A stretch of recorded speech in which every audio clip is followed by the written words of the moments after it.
And one thing that I want to note before we get into this feature match, for everybody watching at home, we do have a special announcement coming at the end of this round. So you'll have to stick it out for this round before we get there, but don't go anywhere. Tell your friends about it because it's going to be super fun. But with that being said, we are going to look at Tianyu and Joseph here going through their alterations of their hand. Looks like Tianyu might be putting back 4 cards. Does have access to the turn 2 ramp, which I was able to see. Sending 4 back, 4 fresh ones off the top. Like the same for Joseph here. Yeah, I imagine both of these players playing Sapphire means they're each looking for that turn 2 ramp, either through Tipo or through Sail the Azurite Sea. Both could be looking for something like a turn 4 Hiram play. You know, I feel like whoever gets Hiram down first and can keep it in play is probably the advantaged one, but Ruby Sapphire having access to cards like Brawl and Sisu, it's probably a little bit easier for them to keep something like Hiram in play than it would be for Joseph here. Definitely, but Amethyst also having access to other forms of card draw to potentially find it, more easily in that early game. So yeah, I would say it's a bit of back and forth. I'd probably rather be on the side of that has the Brawl and can actually answer it than my opponent maybe going crazy. Tianyu here could be on a mono Sapphire deck looking at the opening hand here. Yeah, not really a great thing to not see any Ruby in your hand, primarily because, I mean, when you combine ink colors in Lorcana, they both usually serve a purpose, right? Like Sapphire's the ink that you're using to ramp, and for card draw, Ruby's the ink that you're using to keep control of the board. So without some of those early board control cards like Brawl, like Sisu even potentially, that you could combo with an Ice Block to potentially take out something like a Genie that Joseph may be looking to ramp into. Could be interesting, but Tianyu does have the Pawpsicle that you can play on turn 1 and the turn 2 ramp. But we're starting with Joseph here, inking a card and playing a Magic Broom Illuminary Keeper. Yeah, and this deck is, this Amethyst Sapphire deck is going to have a bit more of an aggressive early curve than Ruby Sapphire. I mean, these decks don't really exist at that early curve range for too long because they are hyper ramp decks. But something to note as we potentially play Genie on 3 here. Yeah, we do have the Genie and the turn 2 ramp with a card like Tipo in hand. One thing that I've mentioned earlier, both these players looking for Hiram. I don't think Joseph may not even be playing Hiram. When you have all of these Amethyst cards like Rabbit and Genie at your disposal, you're probably less dependent on something like Hiram Pawpsicles. So probably more looking for those Genie lines instead of the Hiram lines to ramp into early. We do see the Elsa 5th Spirit being inked. Yeah, so we do see that Tianyu has the answer to the Genie in the form of the Brawl as well, which I assume will be the target. But that is probably... Do you think that Genie on 3 is the most powerful thing that Sapphire Amethyst does? Probably, if I'm being honest. I mean, Genie is such a powerhouse. If you can get Genie out on 3, one of the things that makes Blurple such a strong deck, especially in a format that before this weekend, honestly, has been so heavy leaning towards Amethyst, is that you can always guarantee you're the first person to play Genie, right? It doesn't matter if you're on the play or on the draw. If you can hit that turn 2 ramp, you're playing the Genie first. And in Amethyst mirror matches, whoever keeps the Genies out, is usually the one that ends up winning. So I think it can be a super powerful turn 3 turn. I also think things like Scrooge McDuck are pretty powerful, but I've seen Blurple players play and not play that card for various reasons. It can be a little bit slow. The Sapphire Amethyst usually have access to item destruction in the deck list because we do see 1 Lucky Dime in the hand of Tianyu here, which at least traditionally in the past, I mean, obviously depends on the makeups of the deck and what tech cards exist, but in the Ruby Sapphire mirror, getting that done early has previously been somewhat impactful. So I can see that being a similar case here. Yeah, I mean, Shimmering Skies really changed the way that Sapphire decks have to play into each other, right? Because of cards like Hideaway and Cusco. That I don't know how much they're played in Blurple, to be transparent with you, but they are options. If Joseph thought that the Ruby Sapphire matchup would be difficult for them for Lucky Dimes, you could always tech a couple Hideaways into the deck for that specifically. And we've already seen this weekend, how impactful something like using a Hideaway on a Lucky Dime, putting it into the Inkwell could be. 3 Pawpsicles is really scary in and of itself. I feel like already, if I'm on the side of Joseph, I feel like I need to sort of press the advantage and be the aggressor here. My opponent already has access to so much potential card draw on board. Yeah, and I think it's going to be especially difficult for Joseph to really get much going because the fact that TNU is playing Ruby, right? We see the Brawl being played on the Genie, taking out what's arguably one of the more powerful cards in Joseph's deck. It's one of the most powerful cards in Amethyst, period. And when you're able to answer that card so easily through your 3-cost action, you're not developing a character, but Ruby Sapphire is sacrificing their board control in most early games so that they can take over in the late game. Yeah, it's interesting because if you actually look back a couple sets ago, Ruby Amethyst used to play a 3-cost evasive character, the Quest for 2, that was very, very good against Ruby Sapphire. And that's effectively the kind of role that Genie's filling in this match. That being said, with the addition of some of the new cards that enter the game in the form of Brawl and the Sisu package, we now have an answer to that, so it's not nearly as scary as it used to be. Speaking of things that are pretty scary, you mentioned the 3 Pawpsicles that are in play. We're a couple turns out from it, but that is 2 Tamatoas that we see TNU's hand, a card that I think would be a bit difficult for Joseph to get rid of. Most of the removal in Amethyst is primarily through exerting characters, and then like Crab and Fox is usually what people use to challenge and banish things. Of course, you have access to cards like Hades and Let It Go, put things in the Inkwell as well, but I feel like if too many of those Tamatoas make it onto the board later in the game, it's going to be difficult for Joseph to deal with. So not only is that 2 Tamatoas, but it's 2 Tamatoas in hand with and How Far I'll Go, which is going to help him ramp to that. So, like you said, I mean, that's going to be very scary for Joseph to face down. That being said, Tianyu does have 3 Uninkables in hand, so I wouldn't be surprised to see one of those Tamatoas inked.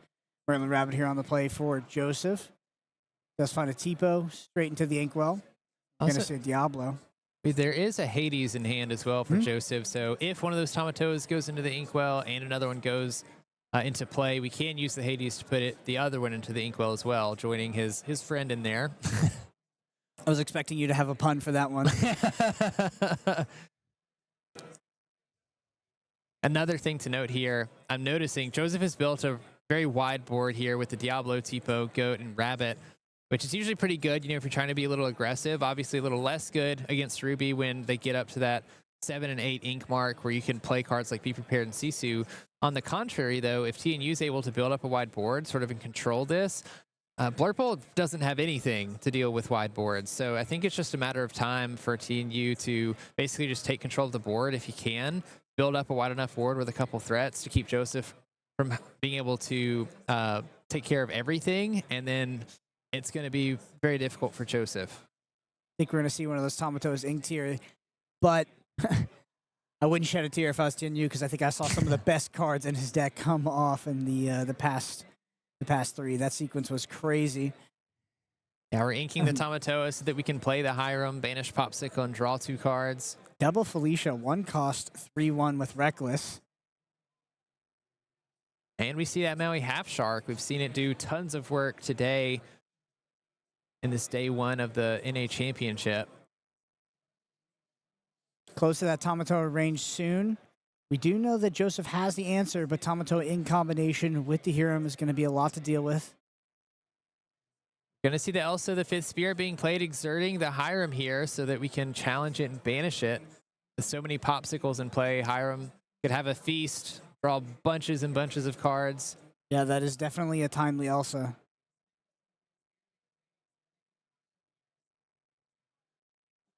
I think Joseph figuring out how he wants to clean up this board. But so if you're on the side of Tianyu, what are you really looking for outside of what you already have in your hand? Assuming that Joseph's able to deal with it, gets rid of the Hiram, is able to play the Hades off the back, and remove the Tamatoa. You looking for something like a board wipe, like a Be Prepared, just to kind of have in your back pocket in case this gets out of range? Because right now it feels like Tianyu is significantly ahead on card advantage, also has the tools in the form of the 3 Pawpsicles sitting on board to kind of keep pulling ahead in the form of just drawing more cards than the opponent. On the other side, we see Joseph with which I believe is a McDuck banner, and a Hades. Yeah, I think you're totally right. I think TNU is just wanting to find cards to help him keep board advantage once he finds it.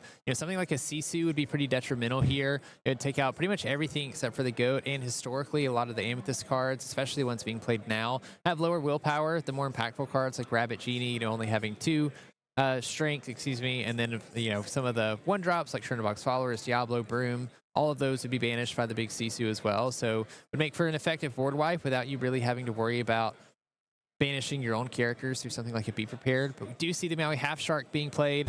We're also going to use Sail the Azurite Sea. It's going to draw a card. We can ink an extra card this turn. We will also gain a lore because that's an action that's played. And Maui Half Shark gains a lore for every action. Wouldn't be surprised if we actually see the Hades used on this this Maui. Could be playing, I mean, that could be a very intentional thing from Tianyu, right? Playing out the Maui, knowing that maybe this isn't a card that we'd necessarily have to win the game. And if Joseph has something like a Hades or a way to remove it, we can sort of bait that removal out with this Half Shark and then play a Tamatoa afterwards. Yeah, so Joseph is significantly ahead on tempo right now in the game. That being said, I do think that Tianyu is setting up to have a much better card quality in the next few turns. But still needs to stop Joseph from sort of pressuring this lead and pulling ahead in this match in terms of getting too much lore. Because as playing Amethyst does have access to things like Goat to help close out the game. I feel like with most Ruby Sapphire matchups, one of the things if you're a Ruby Sapphire player, one of the things you have to learn when playing the deck is how far can you let your opponent go, right? Like how close to 20 can they get before you're a little bit uncomfortable, because you have to sacrifice usually part of the early to mid game just to build up your board, set up the cards, especially build up your inkwell so that you can play those more expensive cards like Sisu, Be Prepared, etc. So you can take back over into the late game with cards like Tamatoa and Lucky Dime. It's a real balance act, especially against Amethyst for the reasons you mentioned. You can't let them get too close, otherwise they might steal the game away. Yeah, for sure. If Joseph didn't have nearly as much tempo as he does, that Tamatoa plus Lucky Dime plus 3 Pawpsicles on board would be very menacing. But I think that Tianyu needs to find a way to get control of this board. Can dig a little bit deeper into the deck with how far I'll go. It feels like he sort of needs to start to find an answer. I know it doesn't look too dangerous at 7 lore, but that can change quite quickly. Yeah, I mean, right now, Joseph has 3, 4, 5 lore on board effectively. The Goat sort of counting as an extra lore on top of that because it'll gain a lore when it's either brought back to hand or banished. You don't really want to leave a Goat out for too long because if they can find bounce cards like Snake or Fox, then they can take that damage off, bouncing it back to hand, replay it, gain even more lore. You definitely can't let Joseph go on for too long in this state. Yeah, Tianyu does, unfortunately for Joseph, finds another hero and is going to be able to draw 2 cards off that Pawpsicle. Finds an Ice Block and a Tipo. Not exactly what you want to find. The Ice Block might be a little helpful in getting this Sisu Daring Visitor out of hand. The evasive 3-drop can banish something with 1 strength. We are going to go ahead and play that on the Diablo. Banishing that, Joseph will draw a card when Diablo is banished. And it'll pass on over to Joseph. Oh, wow. Finders Keepers. Finders Keepers, a card I haven't seen for a little bit. It was a card that was tagged in mainly Ruby Amethyst when... Yeah, that was the whispers as you entered the Seattle venue. It was like, there's this card. There's this card that saves the matchup against Emerald Steel, but we see it here in Blurple. When we play it, we can just draw 3 cards. Of course, it's not a song, so you do have to pay the 5 ink for it every time, but building your hand back up substantially is definitely a good thing. We see another Hades found there for Joseph, another Friends on the other side, and a Snake. Hades is actually a big draw considering the Tamatoa is most likely coming down in the next 1 to 2 turns here for Tianyu. Yeah, Hades could definitely help keep the tempo for TNU here. Also with the Friends, we could potentially, we're singing the Friends here with Elsa. We can use the Snake if we wanted to bounce this Goat back to hand, sort of keeping it safe. I think this is going to be a really solid McDuck Manor. Oh, there we go, McDuck Manor. That's going to be difficult to deal with for TNU here. Only Hiram and Sisu on the board, both with 1 strength. I think that Tianyu has some of the best cards in the game in his hands and on board right now, and is probably behind. Yeah, it's weird to see a Hiram and 2 Pawpsicles on board. I mean, that's just what Blurple can do. It's just, it can gain so much tempo, and you can have these super impactful cards, super swinging cards, and you can have a million more cards in hand than your opponent, but you just need to deploy on the board and stop them from being able to close this game out. And McDuck Manor is hard to deal with for Ruby Sapphire. TNU does find a Vitalisphere, though, which might be what we need here. Looks like we might have just enough ink to play this Vitalisphere and the Tamatoa. We can play the Tamatoa. Or no, we may not be able to banish the Vitalisphere as well to actually use it. You have to pay 1 ink to banish it. But we can give a character rush and +2 strength, so that could be really helpful in getting rid of this McDuck Manor.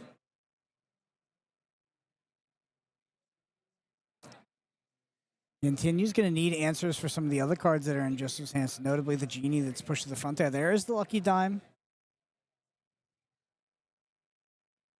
Go ahead and ink the tempo. Is the Pirate's Life coming out? It is. We're going to play the Pirate's Life. Slowing Joseph down a little bit, losing 2 lore. Tianyu gains 2 lore. Yeah, I do think we're going to see that Vitalosphere play come in next turn to deal with that McDuck Manor. Really can't just let it tick up over and over again. No, I mean, this is where locations tend to shine, right? When you have other characters on board that might be more threatening, you don't want to let Joseph, say, bounce this Hades back to hand for some of your larger cards that you want to play, like Tamatoa. You really have to weigh, how important is it for me to banish this McDuck Manor versus all the other characters in play? Joseph does have a crab in hand.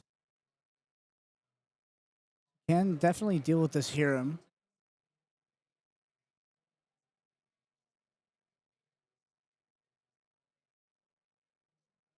Looks like Joseph is challenging with both the Goat and the Elsa here to take out that Hiram Flaversham. Going to quest with the Hades before we do anything for the turn. Joseph very quickly moving closer to 20 as well with every passing turn. Send that Goat back. Huh. Gaining another lore.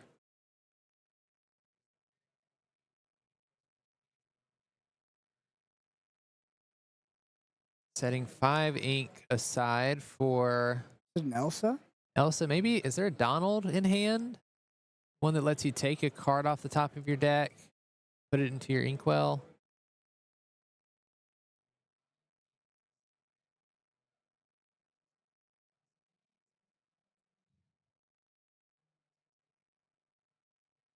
Having difficult seeing what Joseph is considering playing here. I mean, theoretically, you could play the Elsa, exert the Sisu and challenge into it, but I do think that is maybe a Donald, but it looks like it's going to be the Elsa anyway. Going to go ahead and rid of it. Interesting dynamic of juggling, sort of, being the beatdown, progressing the win condition of lore, and taking control of the board. Bouncing that Goat back does kind of signal like, okay, Joseph's going to be trying to close out this game sooner rather than later. Yeah, and I mean, he's very close to it, too. 5 lore on board from characters, another 2 from the location. We're already at a point where I think he'll have win on the next turn. We're going to see that Tamatoa. It's going to bring back Pawpsicle. Vitalosphere is available in hand. And the Pawpsicle draw, we find a vision to the future. Vitalosphere on the Tamatoa is not enough to itself. Not enough to take out the Manor. You can take out the Hades this turn. Manor is extremely threatening, though, considering that the Goat was bounced back to hand. So that Goat coming back to hand, obviously we're going to be probably bouncing it to win the game, but it also insulates it against something like a Be Prepared. So we're definitely going to get additional use cases out of it. Looks like we are going to use this Vitalosphere to give Tamatoa a rush and an extra 2 strength so that we can challenge and banish this Hades, ensuring that Joseph can't bounce the Hades back to hand and replay it to put this Tamatoa in the inkwell, though we know there's another Hades in Joseph's hand waiting. Also going to use the Lucky Dime to gain 5 lore off the Tamatoa. Yeah, so Tianyu's win condition sort of looks like control Joseph's board as much as possible, minimize lore gain, and progress the Ruby Sapphire win condition via this Lucky Dime. Passes over to Joseph. We're going to gain 2 lore for that McDuck Manor. It's been ticking away for a couple turns now. Up to 15, can quest for 3, goes up to 18, has Goat in hand. We have a bounce. I think we have a snake in hand as well. And I can tell by the way that Joseph is exerting all the ink for it. See the Hades putting the Tamatoa into the inkwell. See the Goat being played. I mean, so this is there's nothing you can do on the Ruby Sapphire end here. No, Tianyu would need to gain 16 lore in the next turn.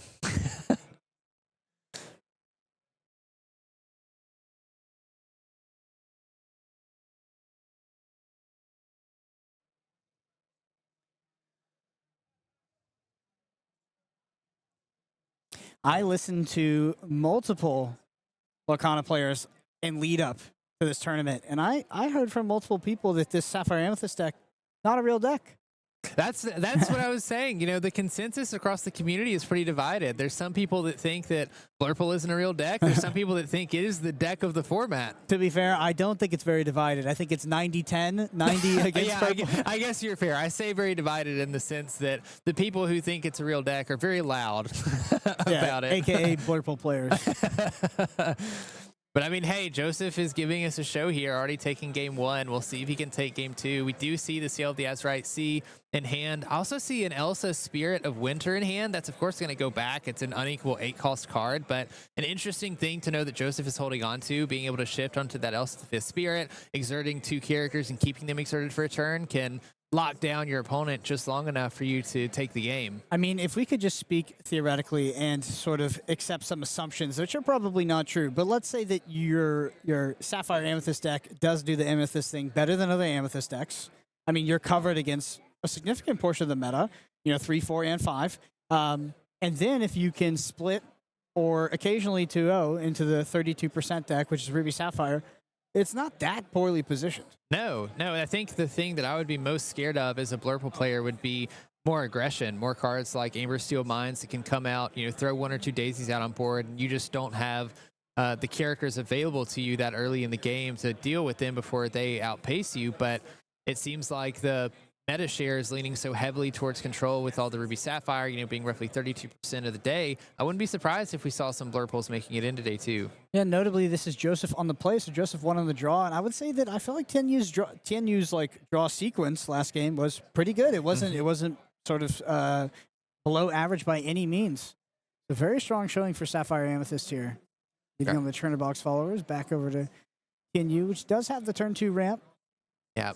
Inks a Seal the Azurite Sea, plays Seal the Azurite Sea, but doesn't have a 1-drop to follow it.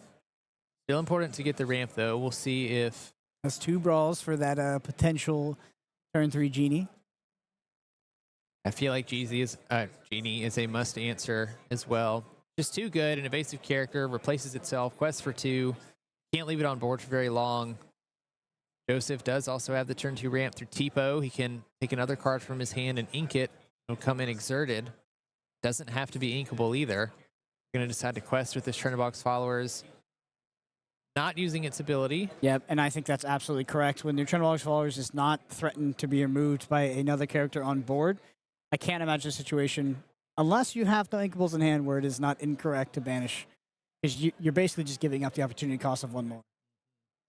And it's plays like that that, prove why these players are here, right? Something as small as that might not be the decision that every person makes. Somebody might quest the Turner Box and just use it for the extra card draw. But you're right. There's nothing to expect Tianyu to play to banish his Turner Box outside of maybe like a Queen of Hearts. But even then, Queen of Hearts trades into the Turner Box. So you're not even upset about that. But Tianyu did play Grammatala last turn. Grab some cards. Joseph is going to follow up with a turn 3 Goat here. It's a Goat. It's not a Genie. A Genie would be... Oh, it's funny because Tianyu has 2 brawls in hand, so maybe a Goat is better, but I think a Genie is the better sort of turn 3 curve in general. Yeah, I think these higher strength characters are slightly better into these Ruby matchups for that reason. We talk about how powerful Genie is, even when he does get banished by something like a Brawl immediately, but it is really nice to have a character in play like Goat that you can play. You don't have to worry about a Brawl or a Medusa or a Sisu. You can trade with other characters if you need to with the Goat, potentially pump it up with a Crab, or you can bounce it back to hand and continue gaining that lore. We are going to go back to Joseph. I think we have a Donald Duck in hand that we could play here on 5 if we wanted to add even more ramp to our deck. Just drew another Goat. I do think that Tianyu's draw this game is actually significantly worse than last game. The hand is looking pretty weak right now. Looks like we might have to actually Visions of the Future pretty soon here to try to find something to combo with that Hero. I mean, if we don't do that, if we don't find an item for Hero, it just feels like we're doing some very, very fair things on the side of Tianyu. Joseph is going to play that Donald Duck, taking a card off the top of the deck into the Inkwell. So Joseph having ramped an extra time over Tianyu this game. Put a Tipo in the Inkwell. Are we going to see the Maui Half Shark come to play? We are. Just threatening in and of itself because we do have that action in the discard. Notably trading with the Goat here, which I think is absolutely correct, but Joseph does have backup McDuck Manor in hand. Obviously, that is covered right now by the other Grammatala and the Maui Half Shark. but something to keep in mind as we progress maybe a few turns later, see if that McDuck Manor can be super impactful like it was last game. I think Joseph also has access to one of those Hades again. We saw him use it last game on a Maui Half Shark, probably for those reasons. You know that as long as the Maui Half Shark is in play, your McDuck banners are a lot worse. I would absolutely I think use this, because it's not just that. Just you also can't quest with anything else, Right. because there is a Sail to the Azure Sea in the discard, and it's just going to come back to hand. You cannot let that value be accrued. We do see the Hades being played by Joseph, putting the Maui Half Shark into the Inkwell. Fortunately, there's another one where that came from. Can use hand. This ice block is potentially not a bad draw. Stop the bounce Hades in combination with the Brawl. Yep. Could use the ice block to reduce the strength of Hades so that we could use Brawl and banish it. Might be going that route. I think we're going to see this turn probably. Oh, we're going to go ahead and Brawl it this turn. Yeah, that makes sense. Well, bounce Hades was not really in the cards for the next turn. I mean, you could still see the bounce. Oh, no. Well, Oh, well, we're going to draw first. Draw first before we use the Brawl. makes sense. Always important to resolve your unknowns before your knowns. Yeah, I mean, it's one thing that I've noticed more than anything coming to the North American Championship is that players are sequencing expertly. Like, I have not seen a single situation where I was like, oh, maybe they should have dropped. Nope, every single time. Like the level of play has just been so high so far on day one.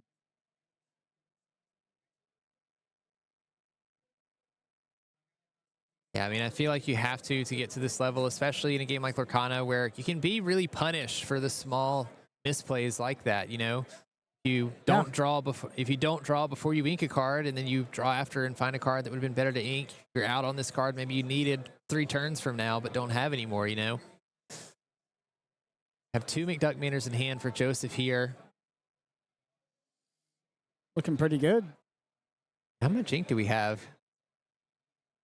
We're going to opt to play the Genie. Turn the box followers off the top.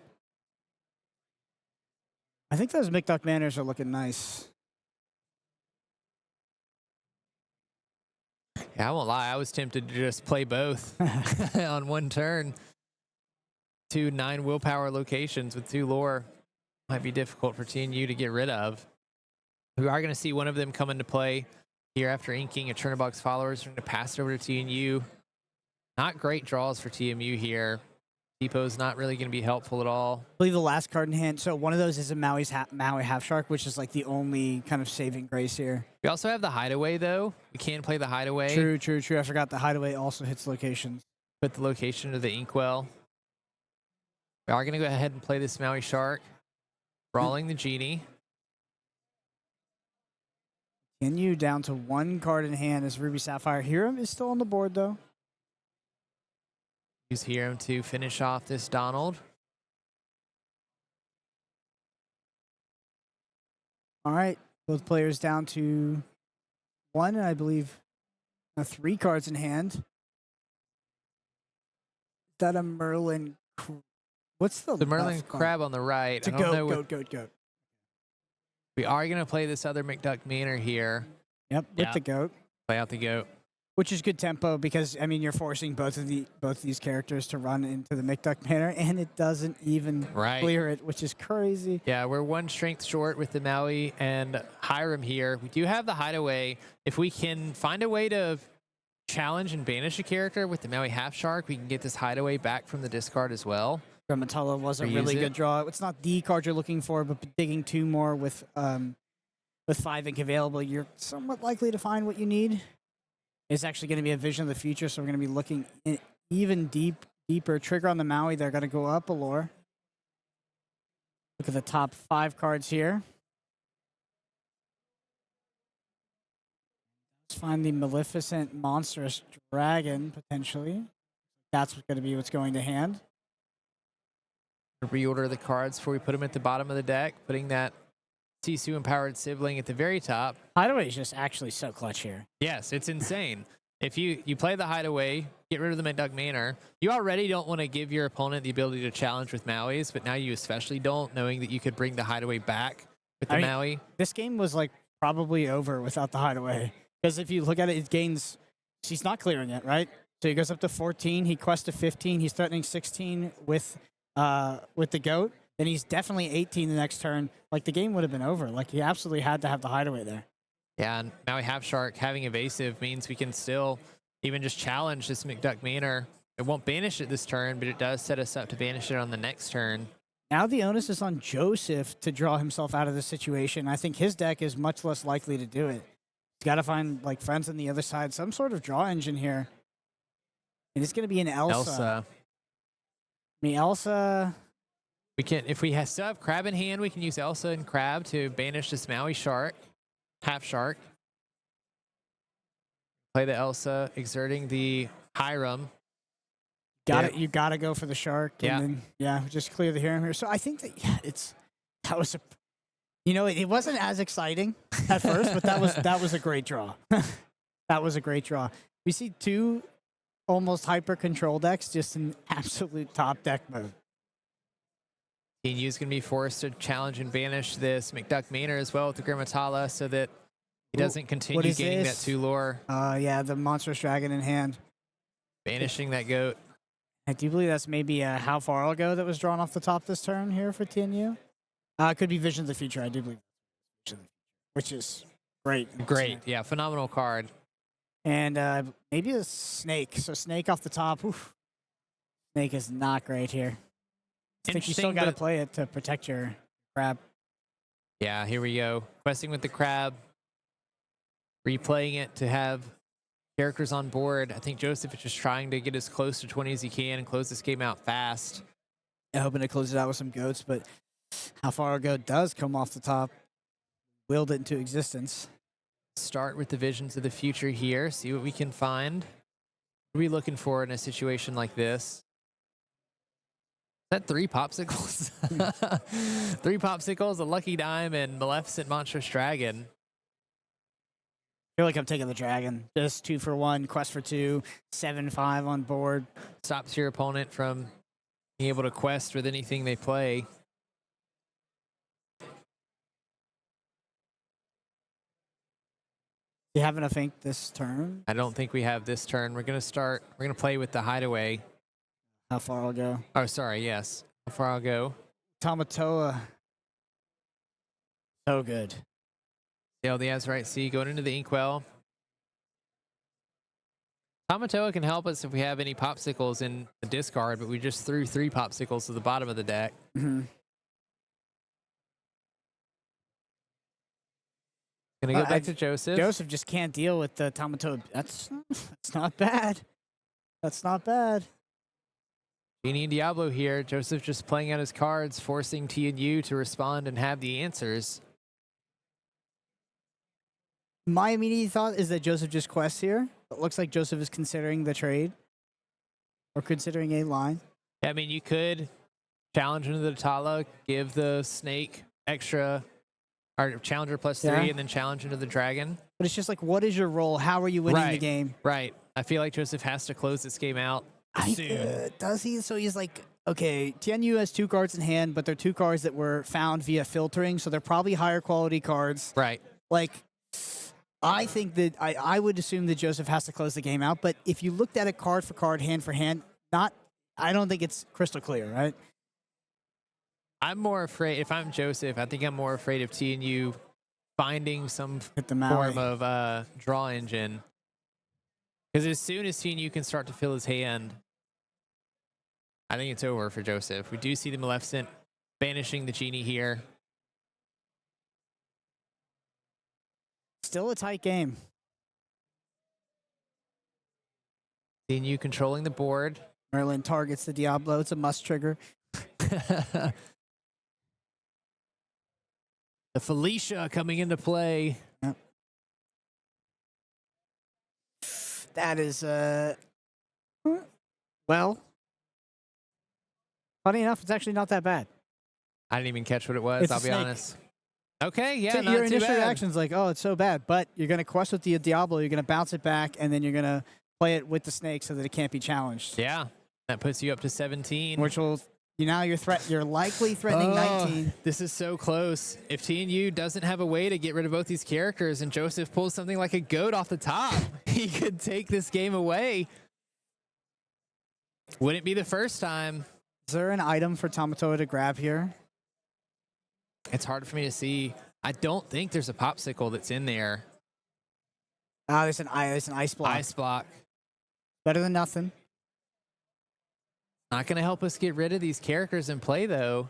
Imagine how different this game would be if Joseph had traded instead of quested there. All right, we have the Tipo played. Let's see what Joseph takes off the top here.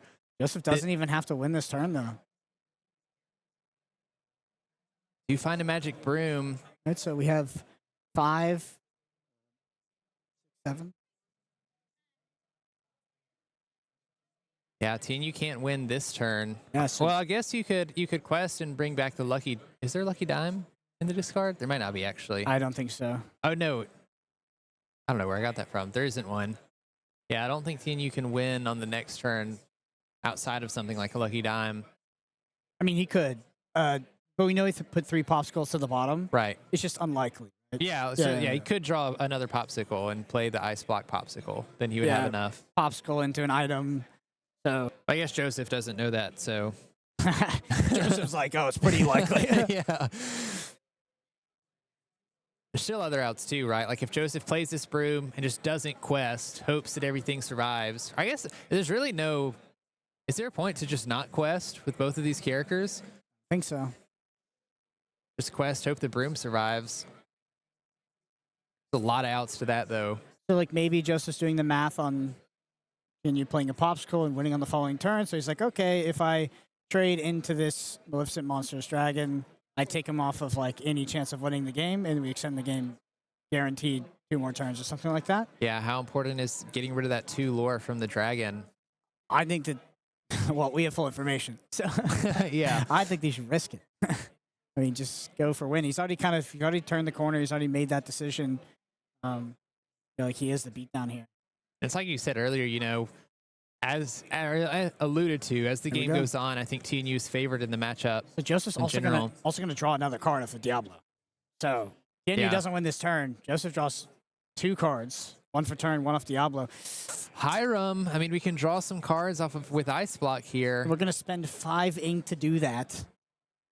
We also could find a Pirate's Life. Pirate's Life wouldn't be the worst. That would be huge. Yeah, that'd be pretty great. That would definitely not be the worst.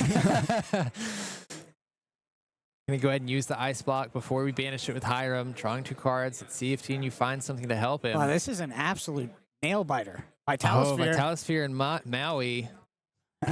Not gonna help us in this scenario, really. We can play the Maui and banish a card instead of using one of our characters we can quest with, but... So 5 plus, it's just not going to be enough. Joseph just has it, yeah. Yeah. There's the fist bump. Joseph is going to take game 2. Yeah, 2-0s Ruby Sapphire on Sapphire Amethyst. And I think, like, very, very close games. Don't get me wrong. But